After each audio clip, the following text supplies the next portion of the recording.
Assalamualaikum warahmatullahi wabarakatuh. Alhamdulillahirrabbilalamin. Assalatu wassalamu ala asrafil anbiya wal mursalin wa ala alihi wa sahbihi ajma'in amma ba'du. Baiklah, kami dari kelompok 9 akan mempresentasikan makalah kami yang berjudul Pembelajaran Pendidikan Islam Terintegrasi Sains. Sebelumnya saya akan memperkenalkan anggota kelompok. Yang pertama itu saya sendiri sebagai moderator sekaligus pemateri pertama. Nama saya Sri Masita Farina dengan NIM 200110056. Dan anggota yang kedua itu Indah Indriana dengan NIM 200110043 sebagai pemateri kedua. Selanjutnya yaitu penyampaian materi yang akan disampaikan oleh pemateri pertama. Yang pertama yaitu pembelajaran integratif PAUD dan sains. Sains dalam pengertian ilmu pengetahuan alam, yaitu ilmu yang mempelajari fenomena atau gejala alam. Dalam berbagai pandangan, sains mengalami perkembangan. Richardson mengatakan bahwa sains mencakup 3 hal, yaitu yang pertama scientific knowledge, yang kedua scientific methods, dan yang terakhir yaitu scientific attitude. Ketiga fungsi saintifik tersebut menggambarkan bahwa sains yaitu keterpaduan antara pengetahuan, metode, dan pembentukan sikap ilmiah. Pendidikan pada anak usia dini pada dasarnya meliputi semua tindakan dan upaya yang dilakukan pendidik dan orang tua dalam proses perawatan, pengasuhan, dan pendidikan pada anak dengan cara menciptakan lingkungan yang dapat mengeksplorasikan pengalaman anak tersebut. Di antara organ biologis yang memiliki peran pertama dan yang paling utama adalah otak sebagai generator penggerak aktivitas tubuh.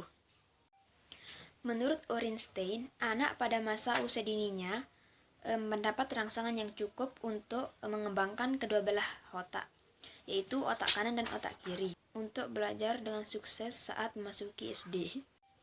Dalam kurikulum PAUD, aspek sains itu tercover dalam berbagai bidang pembelajaran, baik itu nilai-nilai agama dan moral, sosial emosional, bahasa, kognitif, fisik motorik, dan lainnya yang terintegrasi dengan tema yang telah ditetapkan, yang sangat relevan diterapkan dalam pembelajaran anak usia dini. Hanya itu materi yang dapat saya sampaikan. Selanjutnya akan disampaikan oleh materi kedua. Assalamualaikum warahmatullahi wabarakatuh. Perkenalkan, nama saya Indah Indriana, nomor induk mahasiswa 200100043. Kali ini saya akan menjelaskan tentang model implementasi pembelajaran PAUD terintegrasi atau terpadu. Model-model kurikulum dan pembelajaran terpadu menurut Fogarty ada 10 model, terdiri atas 1. Terpisah, terhubung, tersarang atau kumpulan dalam satu rangkaian, terurut, terbagi, jaring laba-laba, tersambung, pasang benang, terintegrasi, terbenam, dan yang terakhir jaringan. Dari ke-10 model tersebut, pembelajaran terpadu berdasarkan sifat terpadunya dapat dibedakan menjadi 3 bagian. Yang pertama, integrasi dalam satu bidang studi atau model dalam satu disiplin ilmu.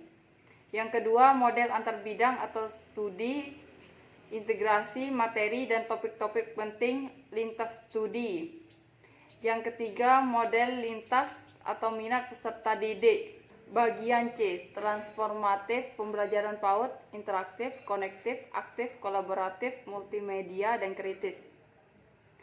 1. Interaktif. Media pembelajaran interaktif saat ini sangat diminati dan telah banyak pula diaplikasikan untuk menyampaikan materi pembelajaran baik di sekolah maupun universitas. Namun di sekolah PAUD belum pernah digunakan media pembelajaran interaktif sebagai media pengajaran dari guru terhadap murid. Proyek tugas ini dibuat dengan tujuan menciptakannya media pembelajaran baru yang secara interaktif khususnya di sekolah PAUD dan untuk memudahkan penyampaian materi pembelajaran kepada anak-anak usia dini, yang dimana fungsi dari media pembelajaran interaktif ini guna menunjang kecerdasan para anak usia dini, usia keemasan dan masa-masa kritis mereka dengan pengenalan huruf, angka, bentuk, dan sebagainya. Yang kedua, kognitif. Teori perkembangan kognitif menurut Jean Piaget tentang perkembangan kognitif yaitu memberikan batasan kembali tentang kecerdasan, pengetahuan, dan hubungan anak didik dengan lingkungannya. Yang ketiga, pembelajaran PAUD aktif. Pembelajaran PAUD aktif bagi anak merupakan proses kompleks di mana dalam aktivitas belajar tersebut mental dan fisik anak ikut terlibat dalam pembelajaran. Yang keempat, kolaboratif. Kolaboratif diambil dari arti bersama atau kelompok. Jadi metode kolaboratif adalah belajar bersama atau pelatihan silang. Pengertian tersebut dapat diambil kesimpulan bahwa metode kolaboratif itu adalah bekerja sama secara keseluruhan. Yang kelima, multimedia. Multimedia adalah penggunaan komputer untuk menyajikan dan menggabungkan teks, suara, gambar, animasi, audio, dan video dengan alat bantu dan tautan sehingga pengguna dapat melakukan navigasi, berintegrasi, berkarya, dan berkomunikasi. Kritis. Berpikir kritis mendorong anak untuk menerima informasi, menganalisisnya, dan membuat penilaian tentangnya, dan semua hal ini membutuhkan imajinasi dan rasa ingin tahu. Baiklah, kesimpulan dari makalah kami adalah pendidikan pada anak usia dini pada dasarnya meliputi seluruh upaya dan tindakan yang dilakukan oleh pendidik dan orang tua dalam proses perawatan, pengasuhan, dan pendidikan yang diberikan kepada anak dengan menciptakan lingkungan yang dapat mengeksplorasikan pengalaman anak tersebut, sehingga memberikan kesempatan kepada anak tersebut untuk mengetahui pengalaman belajar yang dapat diperoleh dari lingkungan melalui cara mengamati, meniru, dan bereksperimen yang terjadi secara berulang-ulang dan melibatkan kecerdasan anak.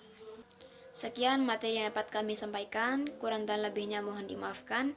Wabillahi taufiq wal hidayah. Wassalamualaikum warahmatullahi wabarakatuh.